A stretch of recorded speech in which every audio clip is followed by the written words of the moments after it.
Why are the Mets the top destination in free agency? The best executive in Major League Baseball. Everywhere this guy has gone in his Major League career, whether it was helping reshape the Houston Astros and turning them into the absolute machine that they've been, or making the Brewers a perennial playoff team with not a big budget, with not all the resources in the world, or coming here in year one and making a lot of moves, some of them at the margin, some of them that extra 2% winning that way. Everybody loves playing for Carlos Mendoza. Everybody has an actual relationship with him. We saw Carlos Mendoza was at Francisco Lindor's daughter's birthday party this past weekend. Happy birthday, Kalina. It's a young nucleus when you look at Alvarez and Vientos, guys that are going to be here for a long time. You know Lindor's going to be here for a long time. You know Brandon Nimmo is going to be here for a long time.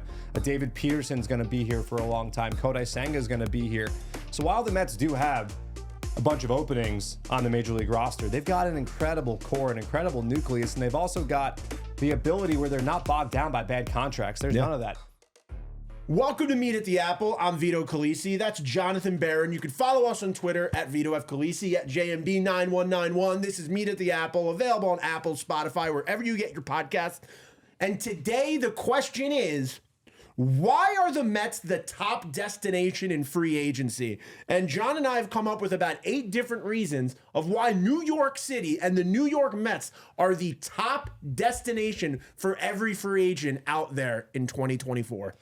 Yeah, and I think that an overarching theme of this offseason, Vito, is that Steve Cohen has had a lot of big offseasons since he's come to New York. When you take a step back and you think about all that's happened in every offseason after he bought the team, starting in 2021, or the offseason leading into the 21 season, the Mets go out, they make the big deal for Francisco Lindor, and then they give him the extension, $341 million, one of the biggest trades in franchise history. Steve didn't stop there, though. He almost signed a pitcher, who I'm not going to mention his name, but he was not done spending. He was prepared to dish out another big contract. Then you go to the next offseason, when the Mets eventually won 101 games in 2022, another massive offseason. The Mets signed Starling Marte. They signed Eduardo Escobar. They signed Mark Hanna. And then they top it all off before the lockout by signing Max Scherzer. Then you go to the next offseason where the Mets signed Justin Verlander. They give him the biggest AAV in, I think, baseball history. And then, even in an offseason where it looked like the Mets were scaling back and really kind of just feeling things out and starting that building from within philosophy, they still go out, they still sign a Luis Severino, a Sean Manaea, 2 massive impact players that helped the Mets get to where they got to. I also actually forgot Kodai Senga in the offseason with Justin Verlander. So all these offseasons have been substantial, but I think this stands to be You're forgetting something, though. They also did match the Dodgers' offer last year. That's something important to remember with Yamamoto. They did. They did make an attempt. They were willing to spend money last year, even though it wasn't a transitional year, a kind of a year of offloading contract, like getting ready to offload contracts. There still was an attempt to have that big fish offseason. There was. Yamamoto obviously was different because he's 25 years old, and that may for the front office have been, let's acquire this player and win in the future.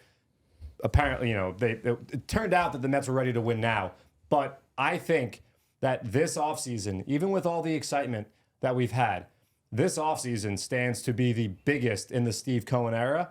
And that is for a lot of reasons. Obviously, number one, the payroll flexibility. Number two, the Mets have a ton of prospects, and they've got a lot of guys who play the same position. So I think naturally some moves are going to wind up being facilitated here because the Mets have a lot of log jams and they have the luxury of trading from within and still being able to have one of the better farm systems in all of Major League Baseball. And like you mentioned, we're going to break down a bunch of reasons why any free agent out there, whether Scott Boras is your agent or Aces are your agents or whatever big agency might represent you, the New York Mets are a team that you are interested in joining because the New York Mets are headed to being the powerhouse that we talked about a few episodes ago that so many of you guys listened to and watched, and we appreciate that.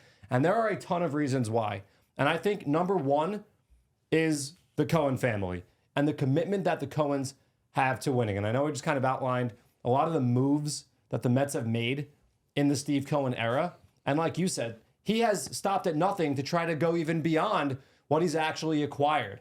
And Steve Cohen is always innovating. He's always trying to find ways to make this team better. You look at what he did 2 deadlines ago when the Mets traded Verlander, they trade Scherzer, and Steve Cohen took on extra money, gave those guys to the Rangers and the Astros respectively, and ate some contract to get better prospects in return. The 3 prospects they got in those 2 trades, Luis Angel Acuna, we saw what he did here in 2024, Drew Gilbert having a big AFL in the second half of the AFL season, and Ryan Clifford, who's got arguably the best power tool of any Met prospect. So Steve Cohen is willing to go above and beyond to bring a winner here to Queens, and I don't think any free agent out there would not want to be a part of what Steve Cohen is building and has built here in Queens. Yeah, I mean, look, you brought up the trade deadline back in 2023, and I think one backhouse thing to remember with the moves that were made, when you make a decision like that at the deadline to go all in and sell,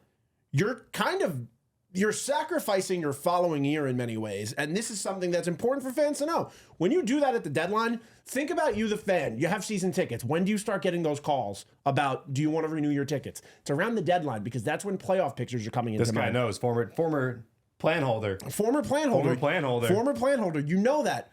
So by doing that, by investing in the future of the team, you're taking a big hit on understanding, hey, a lot of those people who would have renewed their plan to get those 2023 playoff tickets, they're not doing that this year. I mean, there's obviously the money we saw with the contracts that the Mets were willing to eat is one thing, but just being willing to sacrifice that following year in that level and have to really work from the ground up in so many different ways, that shows you that this isn't a greedy team that's just trying to get your last dollar. They were investing in the future because a lot of teams, they'll make some baseline moves to kind of keep you invested and make you think there's a chance when there's not. What this team did was said, hey, you know what? Let's restructure everything. Let's actually go all in on the future. Let's push all of our chips in and go for it next year. Transparency. It's very transparent. That's what I would rather have. I would rather have a team. And then even this year, you know, I talked to a lot of fans. I didn't hear anybody get calls until pretty late this year about, hey, do you want to get your playoff tickets for this year going into next year? That's another thing that's, I give very many kudos to this organization and how they handled that. But the Cohens care and the fact of how much interest they take in their relationship with players, with Lindor, with Nimmo. When I went to Pete Alonso's charity show back in 2023, Steve Cohen and Alex Cohen were there. They were sitting in the front row. They were supporting him. They support their players in all of their endeavors, and that is a relationship that means a lot. Also, you want to talk about money? Go look at the next. Steve Cohen is the wealthiest owner in baseball. That's something we all know. Go look at the next 2 people on that list. Combine them all together. Still doesn't add up to Steve. No, it doesn't. I want to go back to the point you were making about the transparency, and that's from the way that the organization interacts with fans, and that's separate from why the players that we're talking about want to come to New York. But a big part of that, and we're going to get to it, is building it the right way, building it from the ground up. It's not sustainable to only go and add players through free agency and win that way. You need to, like the Dodgers have done, like the Astros did, like the Cubs did in 2015 and 16 and 17 and 18 when they were a perennial playoff team. Like the Yankees have done also in many ways, is you need to be able to draft, sign international free agents, and develop, and have kids come up from your system and make an impact at the major league level. And I think that it speaks volumes about the organization that in a year in 2024 where I don't know internally if the Mets really expected to win. Now, maybe you could say, hey, with 3 wild cards, it's almost easier to make the playoffs than not make the playoffs, and thus you just get in, you never know what happens. But it was a year where I think that we can all agree we believe some of the reports about, what Max Scherzer was told about 2024 and how the focus was on 2025. And yet the Mets still managed to make the postseason in a season that they were not supposed to contend whatsoever. And then they go on to the National League Championship Series. And if the Mets can do that in a year where, they're not over-investing necessarily in players, and they're not putting their best foot forward, I think you could say, in the offseason leading into the 2024 season, and still having the success that they had, well, what does that say for a year where the Mets are all in and they are looking to, top off what they did in 2024 and take it to the next level, which is get to a World Series and eventually go down the Canyon of Heroes? That's what is so intriguing and exciting for me about this offseason. And that comes with the blank canvas that the Mets have. There's no bad contracts they're bogged down to. That's another big thing we'll talk about in a little bit. But I want to bring us to our next point of why any free agent who's on the market right now is looking at Queens, and it's Carlos Mendoza. Yeah. Carlos Mendoza has sat in this room many times, Vito. We've had many conversations with Carlos Mendoza. We've had conversations with other guys about Carlos Mendoza And what have they all told us? No, I mean, look, everybody loves playing for Carlos Mendoza. Everybody has an actual relationship with him. We saw Carlos Mendoza was at Francisco Lindor's daughter's birthday party this past weekend. Happy birthday, Kalina. We saw that everybody, like the guys, like they have such an important relationship with him. You've seen Alvy talk about it. You've seen Francisco Lindor, Sean Manaea, everybody.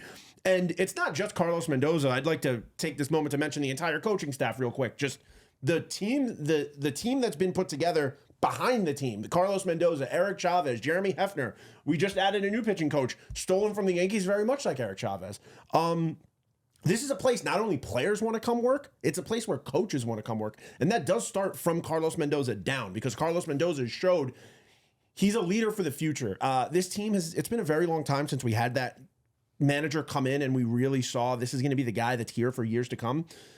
Carlos Mendoza is that dude. The thing about Carlos Mendoza that I love the most is he is not an out-of-touch baseball man. He very much gets it, and I think the ability for him to communicate with players from all walks of life, both young and old. The Mets had one of the older average age rosters in baseball this year. Carlos Mendoza was still able to essentially push every proper button. He also had a couple young players that he had to handle. Mark Vientos had a breakout season under Carlos Mendoza after Carlos had to have a very tough conversation with Mark Vientos back in March, telling him that he wouldn't be making the major league roster out of camp. And I think there's a stability that Carlos Mendoza brings to the New York Mets. I mean, obviously, year one, the returns were incredible with Carlos Mendoza, what he accomplished. He's an NL Manager of the Year finalist. For our money, he should be the winner, 100%. But no matter how the voters vote, I think it's safe to say Carlos Mendoza is going to be in this role for a long time, and that's important. Organizations seek that continuity. They seek that stability. Look at the NFL or other sports, baseball too, but let's talk about the NFL. The best organizations in the NFL have that continuity at head coach. The Pittsburgh Steelers, as much as I can't get over the 2010 AFC title game, and I never will, last time the Jets played a playoff game, Mike Tomlin was the coach of the Steelers for that playoff game. Yeah. And he is still the coach of the Pittsburgh Steelers. And they are widely recognized as one of the best franchises in the NFL. They've only had a few coaches in the last 50, 60 years. Yeah. They're a great franchise. Look at the Chiefs, Andy Reid. Look at the Chiefs. And that's going back. I mean, Andy Reid was great with Philly, then goes over to Kansas City and just kind of reinvents himself in his career. It's never good to have the constant turnover when it comes to the coach or the manager seat. Never good. The two Ets teams that we love, we've seen that turmoil the last few years. Where Brooklyn. Oh, yeah, not that Ets team? No, I was talking. I'm in on that Ets team, by the way. Fun team. Check them out. You flip-flop with basketball so much. It's so frustrating. I'm allowed to do whatever I want. You can do whatever you want. I'm undecided. It is frustrating that you just every year you have a new basketball. It's not a new. It's just every year you switch between the Knicks and the Nets. It made sense when you lived in Brooklyn. I like New York. I'm digressing. Are you? But Carlos Mendoza, and one thing that we brought up that is so important is that he's a young bilingual manager, which is so important with a young staff. Being able to communicate with a guy like Alvarez when he's struggling and be able to speak his native language, I really think that adds such a unique aspect to a guy and the relationship he has with his team. Also, we talked about this year. If you're a guy watching along, just seeing, if you're a free agent, you're looking at what a manager's impact has on a team, and you think about every single time it seemed that Carlos Mendoza made a move, it seemed to work out. That is such an important thing to know, because that guy's watching the game, and to have a manager who actually has a positive impact on each individual game means the world. But what about those moments where, yes, pushing the right buttons, but what about when he goes out there to take the temperature of his pitcher? Yeah. With Jose Quintana back in April, with Luis Severino in August when he threw the complete game. Those moments where he trusts in his guys and he allows them to fight for themselves, the pitchers, to stay in a game, or trusts maybe a lefty up there against a lefty to come through with a big hit. I mean, we saw it in the World Series, the biggest situation where Dave Roberts went out to take the temperature of Blake Trinan, who you would think was running on fumes, and he wasn't, and he pounded him on the chest and said, "You're my guy," in a tight spot. 4 outs away from winning a World Series, and Blake Trinan got that final out. Yeah. And Dave Roberts is also, although not everyone agrees with this, I think a very, very good manager. So Carlos Mendoza, the Mets hit an absolute grand slam with the hire. We saw it in year one. He's going to be here for many, many years to come. And who wouldn't want to come play for that guy who that entire clubhouse, and even guys in the minor leagues who got to know him in spring training, universally love.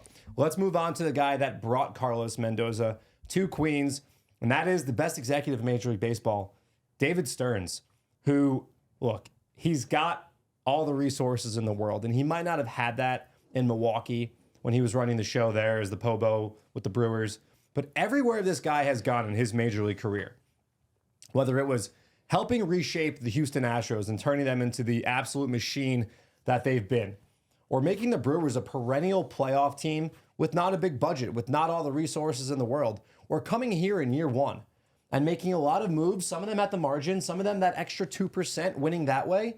And virtually all of the small moves and the big moves he made as well paid off in a big way. And this Mets team had an incredible year where fans are usually upset about a season ending, right? Yeah. Usually fans get angry. Oh, we didn't do this right. We didn't do that right. Fire him. Get rid of that guy. That wasn't the case. Everyone was enamored with this Mets team and so excited for 2025. And my biggest excitement stems from we've got the guy in place who is going to identify both the big and the small free agents, make the right trades. He's got a great track record when it comes to drafting. He's putting the right people in place in the organization with scouting, both amateur and international. David Stearns has done everything right, and for my money, since he's come here. Yeah, we saw it earlier in the year when the bullpen was just a lockdown unit, when he was just making so many moves, like bringing guys up from AAA, making those weird free agent off signings, bringing in a guy like Jose Iglesias. Like, these moves are the moves that get you to the NLCS. These are the moves that take you to that next level. And David Stearns just has like such a long reputation of being one of the best minds in baseball. Also, like, look, I was watching The Comeback, the documentary about the 2004 Red Sox, and episode 1, did you watch it yet? I have not watched it yet, no. Well, but I lived it. Episode 1 breaks down the years before 2004. They 2003 is a big part, but they talk about like Almost all the way from trading for 78. A-Rod. But they break everything back down to Bucky F. Dent. They go to Bucky Dent, but they talk about John Henry coming in, and there's so many parallels that are weirdly similar between this Mets team and that Red Sox Remember team. Cliff Floyd on the Red Sox? No, I don't. Yeah, I think 2002 they traded for him second half. I don't remember that at all. Yeah, he was a Red Sox. That's like a guy that certain jerseys that look weird on a guy, I can't even picture Cliff Floyd in a Red Sox jersey. But similarities like John Henry coming in, buying the team, and being like, you know what, this team is underspent for a while. This is a team that should have a better reputation. This is a team that should be competing at a high level. That's a lot like Steve Cohen. But then the thing that really hit me was when they talk about Theo Epstein coming in. And now Theo Epstein, it's different. It was kind of like a second choice. They wanted Billy Beane, and Theo was a young guy that got that opportunity. So not the exact same as David Stearns, but it was a young dude who came in and was taking over his childhood team that he loved, and a genius mind who took over a team, had a tough job, and persevered making those weird moves, like bringing in a Kevin Millar when nobody thought that it was going to be the right move, stealing him from a Japanese team. I was watching that and I was like, holy cow, this is exactly like what we've seen over the last 2 years, even from Cowboy up to OMG. So many weird similarities between this team and that team. And I'm not saying that equals a World Series in 2025, but what I'm saying is that aspect of Theo Epstein was so important to that 2004 Red Sox team, that dynasty that they ended up building. I was just looking at it like, oh, we have that guy right now. Like, that is David Stearns. David Stearns is the guy making these wild moves, trading for what everybody thought was Adrian Hauser as a fifth starter, and in it getting your fourth outfielder in Tyrone Taylor, who had one of the best plays of the entire playoffs defensively for the Mets. Yeah, well, here's the thing about David Stearns is that, I mentioned the money limitations he had in comparison to what he has in New York especially. That doesn't mean that he's going to get reckless and start spending stupid money. You don't spend stupid money in this sport and expect to win. Yeah. He is still going to bring the same approach, the same analytical approach, the same, how do I maximize each dollar that I'm going to spend in the free agent market? Or how am I going to maximize my pool of international money or amateur draft money and come away with the most talent? He's still going to use those tools that he learned in Milwaukee as to how to be efficient in spending and making trades and evaluating both internally and externally. It just so happens now he's got, I think you could say, a much bigger wallet to use than he did in Milwaukee. And it's almost like, I think, a batting donut coming off. But at the same time, it's not going to be reckless spending. It's going to be smart spending. And that is a scary concept for the rest of Major League Baseball. Now, something I think is important, and I got into an argument with a lot of friends about this in the last offseason. Everybody kept saying, oh, David Stearns is making small market moves. If you isolate a move, you could say like one individual move might be a small market team move, right? Like one individual move. But here's the difference. The difference Every is, team makes small moves. The Yankees signed Jose Trevino. Like, that wasn't a big move. But this is my point. My point is, a small market team like the Brewers doesn't have the financial backing to make every single one of those moves. You could do one or two of those. You can't do 10. You can't do a Sean Manaea and a Luis Severino and sign Jose Iglesias to a higher minor league contract and keep those guys on retainer. That's not something those other teams are able to do and willing to do. It's like you said, taking a weight off of the bat. You have the ability to take all of those moves in a vacuum and do them at the highest level, which is going to increase your team. And then when it comes to a season like this, where close to $200 million is coming off the books, I mean, then it's like you were holding 8 bats and now you're holding like one of those like plastic Bam Bam bats. Yeah, no, I mean, the entire front office, and again, we mentioned this last episode, David Stearns now going into his first full offseason as president of baseball operations for the Mets. He's got everything in place. He's ready to have a mega offseason. For my money, I think it's going to be the biggest offseason we've seen in Queens. We talked about that in the Power. Since Pedro. This is the biggest offseason for baseball in general because of how many contracts are out there. Right. How many teams are willing to go in after seeing what the wild card was just like. Right. How anybody can get in, but you still have to put money in because it still took 89 wins to get into the NL wild card this year. Yeah, but I'm talking in Queens. Yeah. Since like Pedro and Beltran, and then the next offseason going and getting Billy Wagner and making the trade for Carlos Delgado, which was pretty much a free agent signing, just required Yusmeir Petit and Mike Jacobs. Let's talk about the current Mets roster because the current Mets roster is a team that you look at as a free agent and you go, that's a core I want to be around. Well, I think everyone saw the scenes at Citi Field in October, the Lindor Grand Slam and the camaraderie of the team, and forget just October. Really all season long with OMG and Grimace and just all the fun. Team meeting. I mean, like the team meeting, I think team meetings are smoke and mirrors a lot of the times. Seeing a team meeting that actually meant something and seeing a group of guys that actually come together and go, let's go out there and let's turn things around. I think a free agent looks at that and says, that is an atmosphere I want to be a part of. Yeah, and I think that, forget team meeting notwithstanding, a leader like Lindor being in that clubhouse, we've seen moments on the field even between Soto and Lindor where the two of them have had or shown a great relationship, a closeness, but other guys too. I mean, Francisco Lindor is universally respected by his peers 100%. So whether he was in LA to meet with a free agent or he was there, the fact that TMZ was on the ground and waiting for Francisco Lindor, I mean, to me, that shows that the Mets are a national story. Yeah. That the Mets are important, that the Mets are... Who's the last Met that was on TMZ? And it wasn't TMZ Sports. It was TMZ's main feed. I actually know the last Met that was on TMZ. It was Tommy Pham. It's a young nucleus when you look at Alvarez and Vientos, guys that are going to be here for a long time. Lindor is going to be here for a long time. Brandon Nimmo is going to be here for a long time. David Peterson's going to be here for a long time. Kodai Senga is going to be here. So while the Mets do have a bunch of openings on the Major League roster, they've got an incredible core, an incredible nucleus, and they've also got the ability where they're not bogged down by bad contracts. There's none of that. There are so many teams in Major League Baseball that would love to trade spots with the Mets and say, man, get me out of this terrible albatross contract that it's prohibiting me from spending more money because I don't want to approach the luxury tax. I don't want to approach any of these thresholds where I'm being taxed for every dollar I'm spending. The Phillies are apparently trying to get out of that situation right now. Right. There's reports that they might be looking to move their third baseman.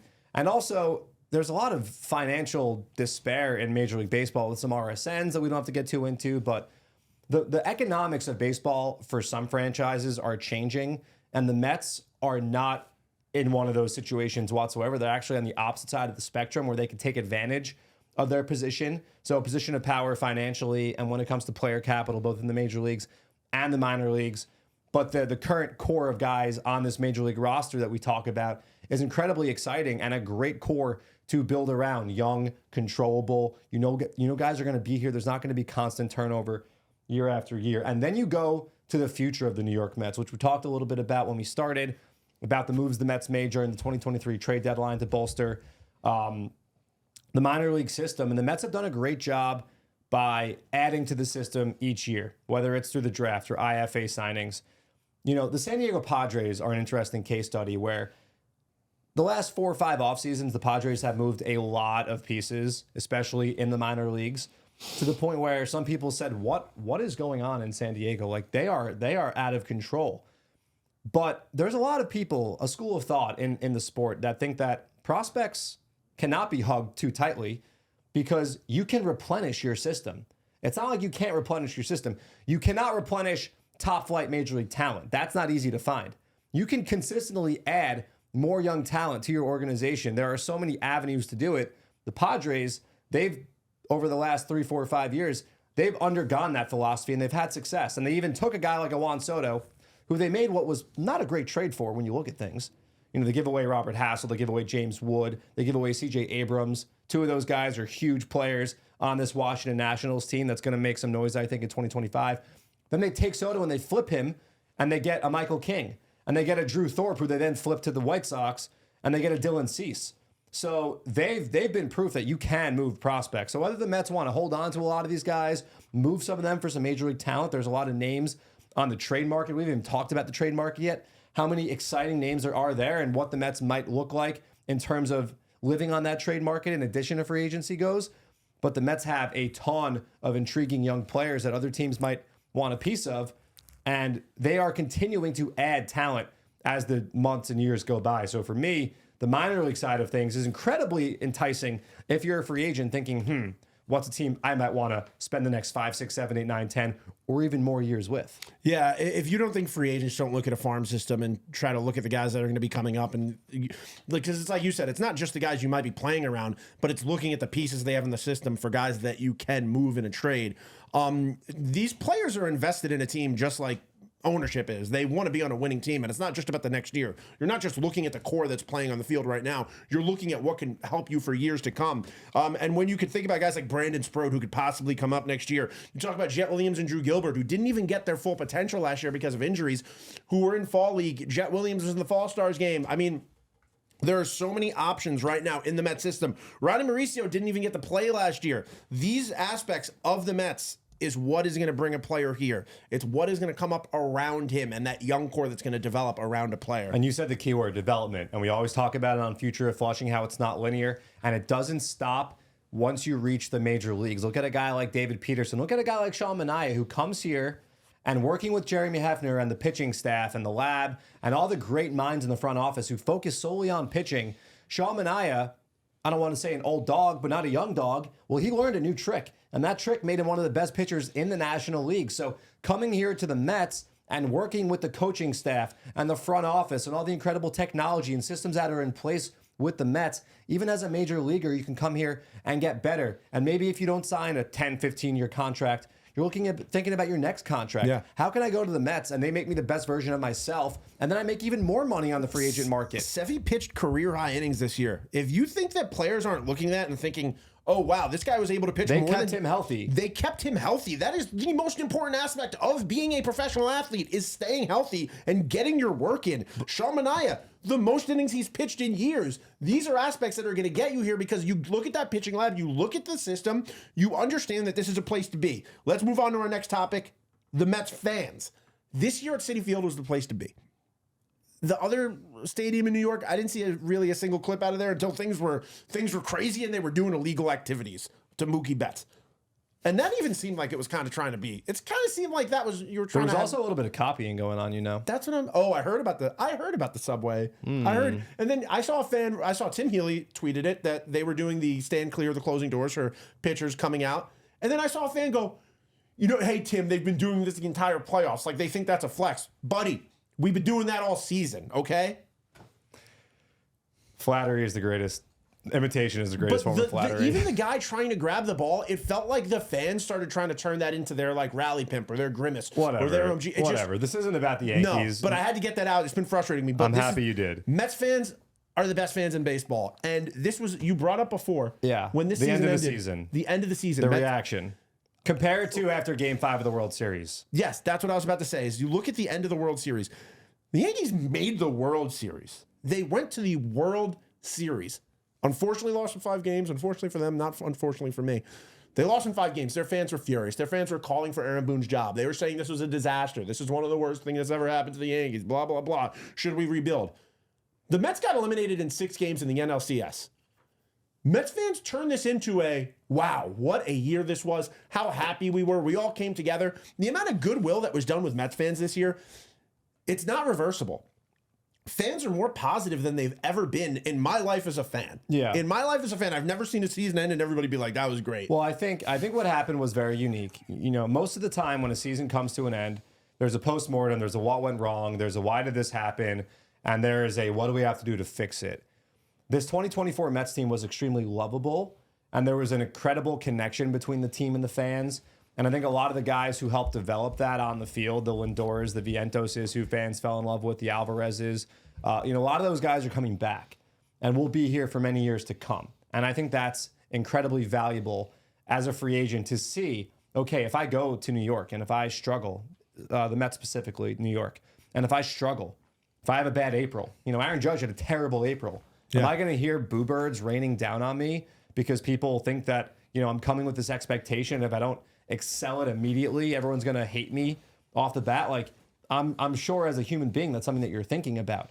And seeing the love affair between the Mets fans and the 2024 team, that's special. And I think that gives players reason to want to come and be part of what was built here. And now, it started in April. It started with Lindor when he was struggling. In April, that's right. And Lindor came back in the end of the month. He was having a really bad... against the Royals. He came up and he almost hit a home run on that at bat. He yanked one just foul. Really bad O stretch. And you know what happened? Fans decided on Twitter, and I think even Steve Cohen said, let's welcome back our team. I think he I don't think he said specifically anybody, but I think he said he amped that message up. Yeah. Yes, he did. But and fans gave Francisco Lindor a standing ovation when he stood up to the plate, and that MVP season we saw pretty much started from that point on. Yes. And look, I understand also that expectations are going to be higher in 2025 than they were in 2024. That's what comes with the territory when you reach the National League Championship Series. And it might not always be rainbows and flowers. Yes, if a team plays poorly, they will get booed. But the Mets did a lot of good things in the 2024 season. What I mean by that is they played better defense. That's when they turned it around. They ran the bases incredibly well. I remember game 2 against Milwaukee. There was a first to third parade in the second inning of that game. They hit for a lot of power. Pitchers went deep into games. There was incredible camaraderie in the dugout. All these things the Mets did well. If they continue to do those things well, that's what baseball fans want to see. They don't want to see lackadaisical play. They don't want to see stupid errors. I mean, yes, what happened with the Yankees, we can make fun of it. It was great for us, bad for them. But that was bad baseball. And right now, I know the Yankee Brain Trust is thinking, how do we improve upon these things? Because that's what is going to piss our fans off, is these unforced errors that are being made. Yeah. The rest of it, the grimace, OMG, the team loving each other, the fans seeing that, embracing it, and then that all being one mega love fest. I think what we saw in 2024 was special, and it's not usually the case, but it happened. And all the free agents out there, you can be a part of exactly that right here at Citi Field. And speaking of Citi Field, this is an incredibly fun place to play. If you call it your home stadium. If you're a visitor, not a fun place to come. Between the pitching change, between the structure of the stadium, it goes all the way around. There's fans all throughout the outfield. I would hate to be a left fielder in out there in a feral Mets crowd in the postseason. That does not sound fun to me whatsoever. And as far as Citi Field numbers go, again, if you're a free agent who may be seeking a 1-year deal, a 2-year deal, a 3-year deal, try to get those numbers up, maybe get another contract. Maybe you're 30, 31, so there might be another contract out there for you. Citi Field plays right down the middle in terms of, is it a pitcher's park? Is it a hitter's park? This isn't 2009, baby. It's not. If you look at numbers, slugging percentage at Citi Field, I think it was 18th for pitchers.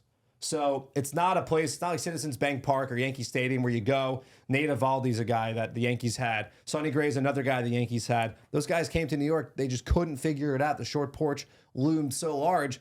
They leave town, and they both had incredible runs. Nate Eovaldi with the Rangers winning the World Series. Sonny Gray with the Reds, now the Cardinals.